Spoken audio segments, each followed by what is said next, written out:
Good morning, everyone. Don't mind the music in the background because we live in the darn city. Great. Good morning, friends. This is our weekly Inverse community call. Great to see some new faces here. It's great to see some old faces here. We definitely love to have everyone here in our community call. And yeah, I think get started. The community call is basically a weekly Inverse call where we sync between the different working groups that we currently have, and then we also go through some updates on what Inverse Finance has. All right. So without further ado, we have a lot of events coming up recently. We have a lot of updates, a lot of new features that are coming along, some new partnerships with Badger. Pat, would you like to take it away on that front? Yeah, hi everybody. We had a nice week this week with the Badger folks. We enabled DOLA on Fuse Pool 22. There's some borrowing going on already, and we've got several things happening with the Badger guys. It's a really interesting DAO, and of course they're very Bitcoin centric. They've got some neat assets, but also some vault strategies that it would appear that we have some opportunities to help them make those more productive. And that's actually feeling pretty good. We've got a new proposal up now with the folks from Photo Finance, also known as OXB1's Kitchen Sink. That's Fuse Pool 127. That proposal should go live tomorrow, and it's pretty cool. It's got some. It's a little bit more in the way of TVL, but he's also got some new assets on there like Ape. And I know Donuts and a few of you have asked about us putting Ape on Anchor, but this is available now. And I think the Photo team are actually early Inverse 409ers, and they've been pretty friendly to us, so pretty happy about that. Those are two BD things that we have going on. We have quite a few other things like that. And then I would just say real quick on the marketing side of things, we're doing an impression mining program. So if you're on social media, especially Twitter, we're going to be announcing a program that allows you to get paid for your impressions that you make when you tweet. And if you're on Twitter, if you've got any kind of following, it's probably going to be a way if you want to add a little beer money to your monthly allowance. That'll be easy. And if you don't have a big following, it's one way to kind of get you going and get you started or motivated to tweeting about Inverse. And I think Carm, I don't know if Carm's here yet, but he's going to be sort of managing the process of how you submit your analytics every month. But we hope to be able to share more info on this in the next few days. And I think it's a little bit overdue. We've been busy on a few things, but it's going to launch here shortly. Great. So yeah, but we have a lot of things in the works. We've also recently had our recent collaboration with Badger DAO. We hope to expand on that further. So yeah, I hope you guys are excited for that. We also have some potential partnerships coming up with our new Anchor Pro product. So hopefully that turned out well. Great. Now, we also have a new community working group proposal that I think is about to go on chain soon. Great. Now we also have Nebs here from, I think, the Treasury Working Group. Nebs, would you like to introduce yourself first? Yeah, so I'm on the Treasury Working Group. Well, I guess it's not official yet. As soon as this proposal passes, with Crypto Harry, um, so we're excited for that proposal to go through. We've got a lot of stuff in the backlog that we need to get through. Actually, one of the work items I'm currently working on is a curve simulator, so that we have a lot more. Better metrics in terms of making adjustments to the curve pool and that sort of thing. So that's in the works. Trying to think of some other stuff that isn't too boring to state, but that, in terms of that's what's on my plate. Obviously, there's new pools being added. I think I guess not directly treasury related, but Pool 127, working to get that up hopefully today, in terms of the Fed and the contracts and all that. So Yeah. Um, I think what could be useful is, we have the treasury working group coming along, and then I think one of the most hyped up things is that with the treasury working group, we can start like deploying liquidity strategically without needing to necessarily go through on-chain governance, right? And so I think what could be yep. useful is to just, go through, what are your plans once the treasury working group comes along? Like you know, what do you like? Where do you plan to deploy the liquidity? Things like that. Right. So, one of our main kind of first things that we're probably going to target immediately is phantom liquidity. Um, Mostly because there's a lot of demand on phantom for Dola, and we our liquidity is pretty low, right? And we've actually seen more demand on phantom than on ETH mainnet, in a lot of cases. So our priority right now is shifting some of that liquidity uh, to Phantom, which is going to require us bridging various assets over to them and doing what we need to do to get the Curve 2 pool um, properly funded. So that's one of the immediate tasks that we're dealing with after this proposal passes is getting some liquidity over there. And Great. most of yeah. So a lot of the stuff early on immediately we're doing is sort of just rebalancing, shifting liquidity where it needs to go. Um, Then, Sorry, Pat, sounded like you were about to say something. I was going to take it 45 degrees into a similar direction. I just want to say, anybody here who is doing work on Phantom and wants to help us out over there, there's a lot going on their Discord. I'm talking about the Phantom Foundation itself, and I think we could use more intelligence gathering over there. Weibo, who I don't think he's here, has been really helpful. And I think Home has also volunteered. I think we could just continue to use other folks that are sort of keeping their eyes and ears out for us on Phantom, because there's just a ton going on, and we just need some more help. That's all. yeah, perfect. All right, great. So yeah, look forward to our treasury working group and our new liquidity strategies. Great. I also see we have John Pong One here today. I don't know if you're comfortable with talking, but it's okay if you're not. It's okay if you are. Great. All right. So we also have our new analytics working group. That's the proposal has passed, and so they've been working along for I think a week officially. And so Newful, do you want to give us a briefing on that? Hey guys, well, as far as the analytics working group started, actually, I have started to click on some other workflows like the Twitter analytics. Also, I would like to implement some GitHub views. Otherwise, it's like business as usual, trying to help the risk and the treasury working group with some doing analytics insights. But yeah, everything's running pretty well at the moment. Got it. Got it.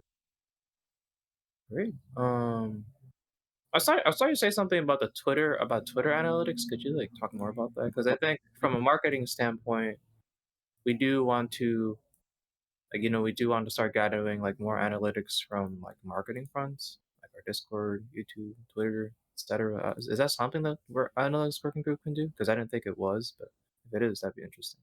Yes, exactly. So it's the main challenge is mostly to manage to have a management of the security accesses, because it can be actually a risk if analytics is actually holding all of the accesses to the different apps. So right now, my concern is mostly about thinking of ways that we can actually access this data, because if you for example, on Twitter, you will have two type of data. The public one, then everyone can just swap with this data online, but Twitter also provide a lot of internal insight about the reach of your tweets, about who are your followers, the most involved one. And this one you need to actually have access to, but it doesn't mean that you have to be able to post or edit on Twitter. can just access this data as a data manager. So that's actually my main focus right now. Great, great. We also see you have a iLive Wire here. Nice to see you. You want to talk, feel free. If not, that's fine too. Yeah, I think in the meantime we'll move along. So we also got Masses, our beautiful front-end developer that's made the Inverse website look absolutely amazing. Any updates you'd like to add or anything you'd like to say? No, I think we're good.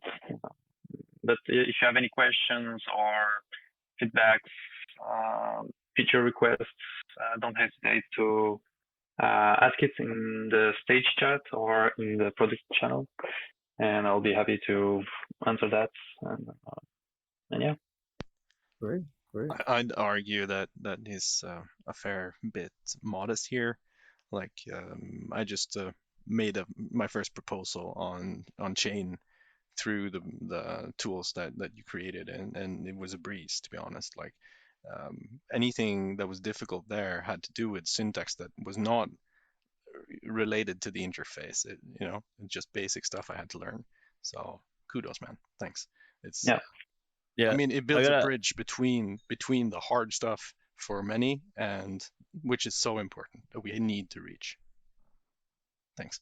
Yeah, exactly. And this week I worked on governance features, like front-end features, to make things easier for most people. Like, okay, we have some engineers and stuff, but the DAO has to run also with people who are not like in tech.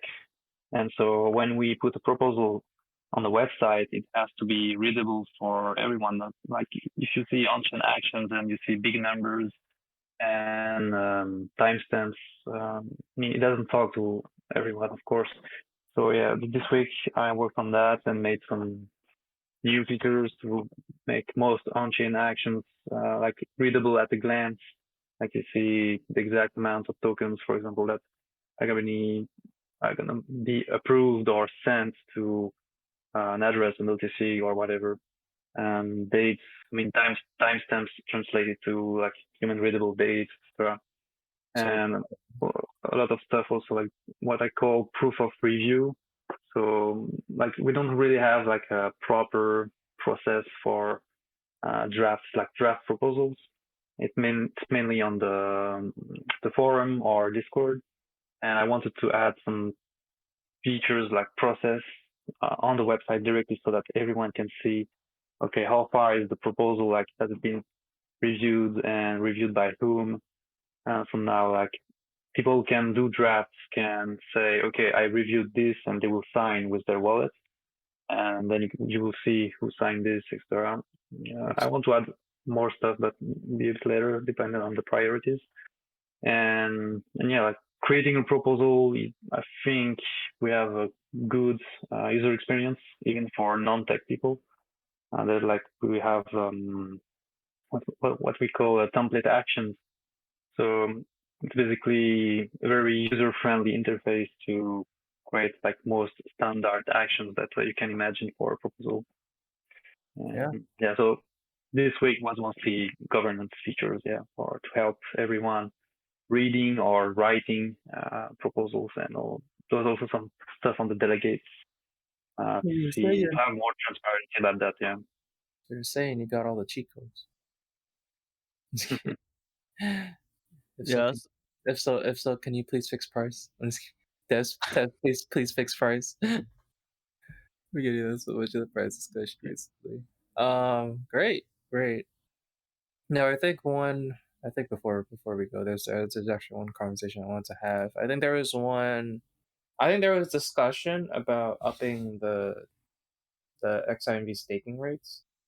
I don't know if Nebs, you want to talk a bit more about that, about the rationale, because I think there were a few concerns from the community about that. Yeah, I think Crypto Harry will be able to speak more to this. Obviously, he's unavailable right now, but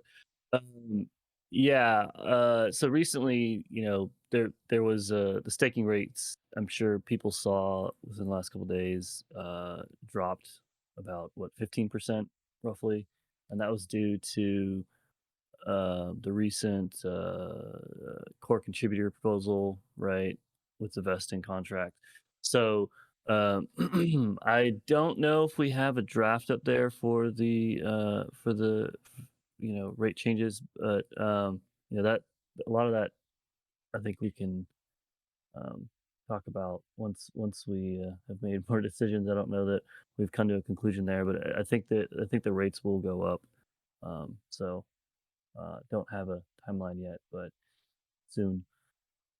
Yeah, but what's the okay? So I think this harkens back to what was the point of IMV Plus? Like why are we raising why are we raising the rates? Why did we take out the cap, which isn't really a hard cap in the first place? But yeah, would anyone like to touch up on that?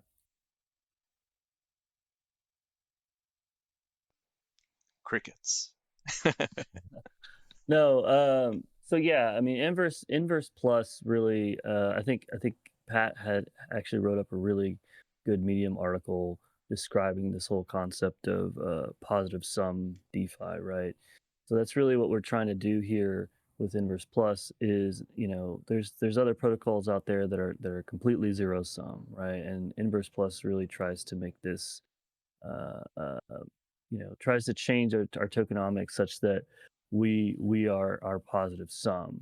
So normally, like, since the existence of inverse, there's been an artificial 100K supply cap, um, and that hasn't been like, oh, we're never going to increase inv. It was never meant. It was originally 100,000 inv tokens, and then none was ever minted after that until right this until we need to now, right? With inv plus our emissions is much higher, and we need to be able to supply emissions for bonds as well as stakers, right? So it's most of that is for incentives. Um, so and then in the future, obviously, we talked about I think it's on the actual inverse plus proposal. Let me pull it up here, but doing the I don't know the term we use, Nakamomo, so you'll have to correct me here, but revenue sharing via DOLA, right? Yeah, There's a goals revenue we have to sharing hit for rewards. yeah. So and that's kind of like the final, I guess, piece to closing that loop there. Yeah, So I we're think just incrementally working towards the bigger picture on that, and as we get more of the pieces in place, you know it'll become more obvious to the users uh, and everyone else involved. I think Yeah, there's well something said. that Nora touched upon as well last week, which is why is the $1 billion circulation so important? What are the benefits of that? And I know Nora touched up on that, but I think we have like some new people here today where we can like reiterate that. I can try if you want. Yeah, go ahead. So yeah, we're a lending protocol fundamentally, or we're a stable coin, and we make our revenue through lending, and we have a critical mass of DOLA that we need to get to in order to basically become a standard, if you like. So there's other stables out there that are doing this in different ways. There's algo stables that are burning and minting governance tokens in some, I would say, somewhat controversial ways. We will see if those things hold up over the test of time. There's some fractionally, backed stables that are doing something kind of similar, and we're taking a fully collateralized approach to our stables, similar to what Maker does. Although we think a broader, and we have some big differences from the way Maker does it. So getting to $1 billion just gives us, I think, a place at the table, if you like, of being a world standard for stablecoin. And really, in the grand scheme of things, even $1 billion is pretty small compared to the trillions of dollars sloshing around out there in fiat. But it's kind of where the industry is right now. And it's really going to enable us to do lots of things that might not even have necessarily direct financial impact. So we want certain types of chain link oracles, for example, for Dola, or if we want to be taken more seriously by some of the bigger protocols that can potentially push lots of borrowers our way, let's say Compound, for example. If we get listed there and we continue on our low interest rate strategy, we could see very large amounts of Dola being borrowed. So being in a position to deploy large amounts of Dola is kind of where we need to get to. And $1 billion is kind of a nice big round number. And I think, we've got our work cut out for us, but I think it's one of those big, hairy, audacious objectives that we just need to get to as a DAO. And really, full disclosure, we need more help. We've got a lot going on. We've got a lot of people working very hard, but we're definitely looking for more folks in pretty much every area of the DAO. So even part-time, if you're interested in getting involved, Nakamomo is putting together the community working group, which is going to help us to onboard people much better than the way we've been doing it. But getting to $1 billion is going to require a lot of help. And we've got some good people. And if you're interested in getting experience in DeFi or the DAO or with stables or in the treasury or risk working groups, we've got all sorts of projects here, really interesting stuff. So if you've got a, you've got an itch to do something like this, we're really in need of people.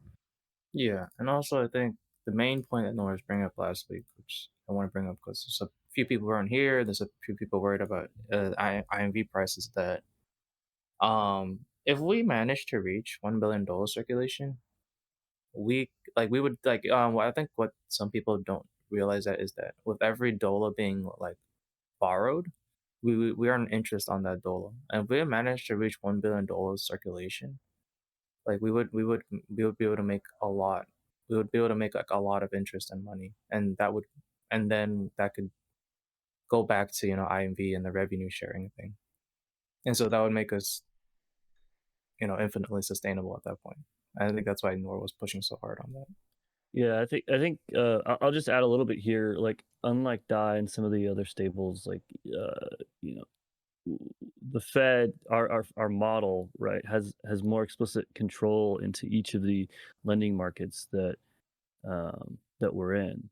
So I mean, we generate revenue not only on Anchor but on all the fuse pools that we're in, where we have a Fed.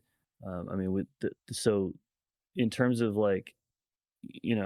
the spread of revenue that we have, it's from several different sources, which is really cool. Lending sources, right?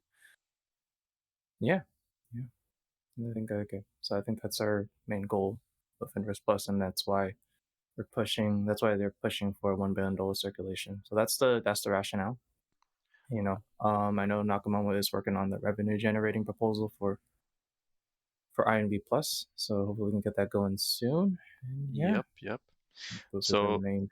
and also a big part of it is the bonds and the liquidity. Like it's not directly connected. It is separate, but they do help each other. Like we by getting protocol owned liquidity, we can patch our worst whatever's worst at the moment. Pretty much, we can just make sure that there's no pit to fall in that's really bad at first, and then as we grow the protocol and liquidity, we can guarantee good swap rates, which is it's just fantastic. There will also be a credible proof of funds in a sense for the DAO. So all of this is like that really will strengthen our capacity to increase dollar circulation, perhaps exponentially. That's a bit optimistic maybe, but the more of this we have, the easier it's going to get. That's the basic principle. Yep. Great. All right. I think with that said, we've touched up on most of the things we want to talk about today. Great. Thank you everyone for coming by. Does anyone have any questions that they'd like to put on the stage chat? I see Vocus here. Hi, Vo. If you want to come up and talk, you can feel free. But yeah, you don't need to. Great. Well, great. If there's no more questions, thank you guys for coming up. We appreciate having you here every week.